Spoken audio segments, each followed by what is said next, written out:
এ কি হলো, কিছুই তো বুঝলাম না। জিন আর পাথরলতা গাছের চারা মুহূর্তের মধ্যে কোথায় গায়েব হয়ে গেল? সাবধান তুফান, মনে হচ্ছে জিন এখনো আমাদের আশেপাশেই কোথাও লুকিয়ে আছে। আমি ভয়ঙ্কর কালো জাদুর গন্ধ পাচ্ছি।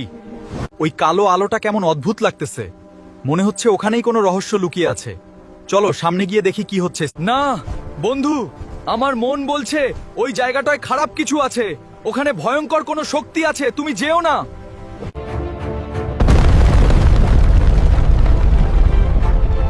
এটা তো বহু বছরের পুরনো মৃত শহর, চারপাশটা এত ভয়ঙ্কর কেন? মনে হচ্ছে এখানে বহু বছর ধরে কেউ আসে না। তুই এখানে কেন এসেছিস তুফান? এই জায়গায় যারা আসে তারা আর জীবিত ফিরে যেতে পারে না। আপনি আমার নাম জানেন কিভাবে? আপনি আসলে কে? আর এই জায়গাটা কি? যে জিনের সাথে যুদ্ধ করেছিস সে খুব ভয়ঙ্কর এক শক্তির গোলাম। আসল বিপদ এখনো তোর সামনে আসেনি।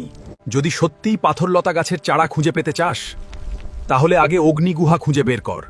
সেখানেই লুকিয়ে আছে সব রহস্য।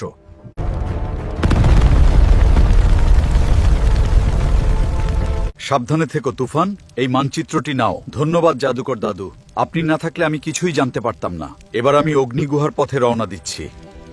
ওই দরজার ভেতরে আবার কি লুকিয়ে আছে? মনে হচ্ছে ভয়ঙ্কর কিছু বের হতে চলেছে। আমাকে সাবধানে থাকতে হবে।